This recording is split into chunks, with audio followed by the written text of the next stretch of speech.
Hey, it's Awesome Arcades. I am out in my garage. That is my personal machine. Just a quick update. I wanted to show people, I had a customer with a question about using the PlayStation controllers. I cover this in other videos, but I'm gonna upload this and put it on my YouTube page, so it's gonna be near the top and people can see it. Before I do that though, I just wanted to point out one thing. So the company that manufactures Pandora is a company called 3A. 3A closed in July of 2024.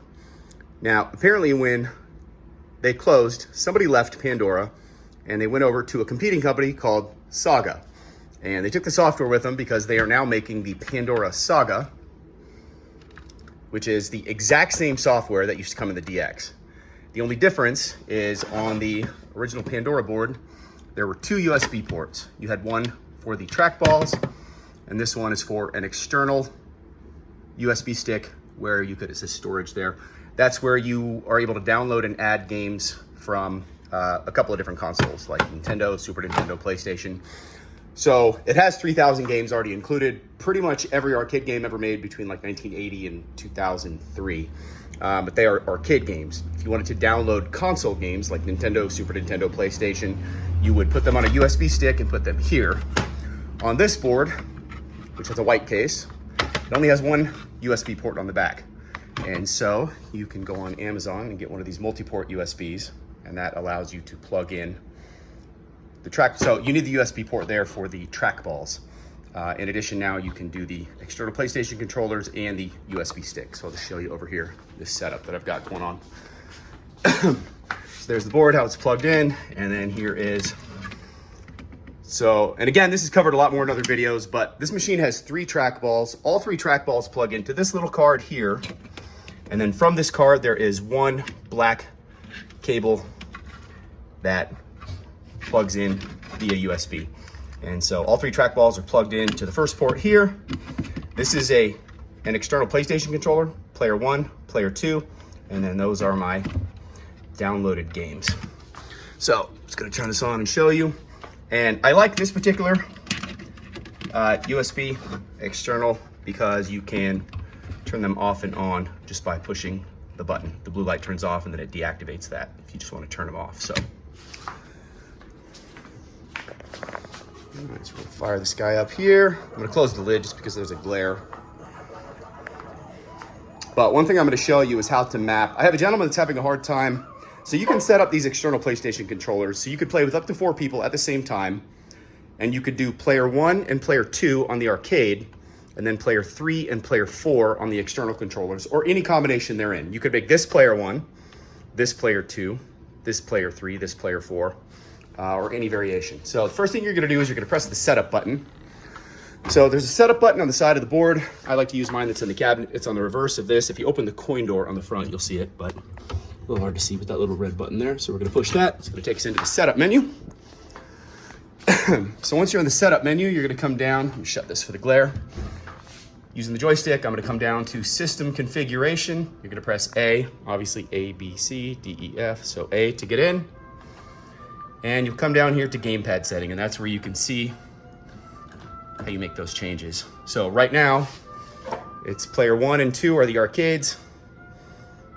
Player 3 and player 4 are the controllers. It's pretty self-explanatory. You can see how you can change that around if you want. So to get out of this, you're going to go back a screen, and this is covered way more in other videos, but just remember to save your changes and exit. And if you want to know how to do everything that I'm showing you here, just go to the primary setup video. Anytime somebody buys one of these cabinets, I send you a very detailed setup video for that specific arcade. It's also a manual, but I cover it in the video. It's probably easier. Save, change. All right, now we're gonna try it out. Oh, just so you know, so again, there's 3,000 games. It's a little more than that. So it's page 1 of 306. There's 10 selections per page. If you press down, it rapid scrolls. If you press right, it goes 1 page at a time. Now I'm pressing the joystick right to go from game 1 to 11 to 21. Now I could keep going all the way to 3,000. But I'm just gonna go back. You can go the reverse way too. The reason I wanna go above 3,000 is so you can see these are the games that I've downloaded. So anything above 3,000, that's the last game included for free on the Pandora DX game card. Everything else are games that I've downloaded.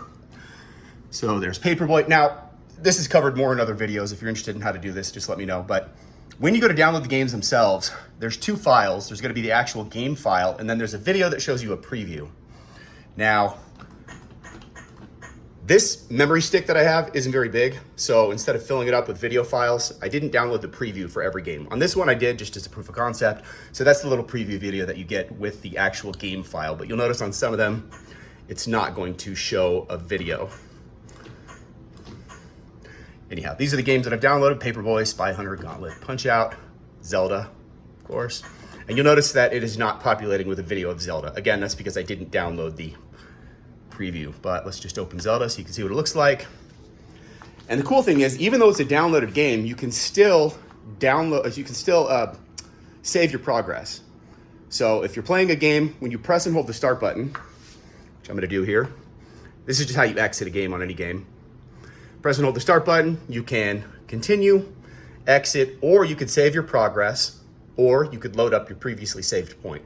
So even after you power this unit off, you come back later, you open Zelda, press and hold the start button, you come here to load state, and it'll pick up where you left off.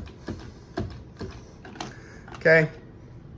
Now I'm gonna show you on the menu screen by pressing the start button. It's gonna take you into the sub menu, and it's gonna show you all the 3 and 4 player games that are available, so you could use your controllers. And just so you know, I've had people ask this. So you cannot use all 4 controllers on the cabinet at the same time. The reason for that, if you want to know, ask me. I can tell you more in other videos. Just try to keep this video short. But just know that when you're on that side of the cabinet, you're playing a totally separate thing versus this side of the cabinet.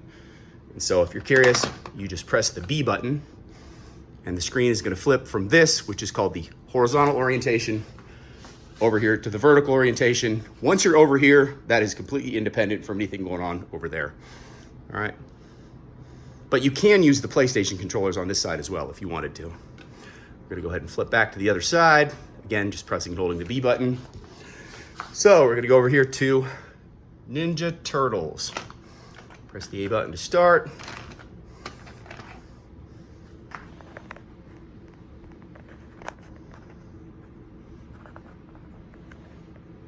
And I think I've got the volume turned down.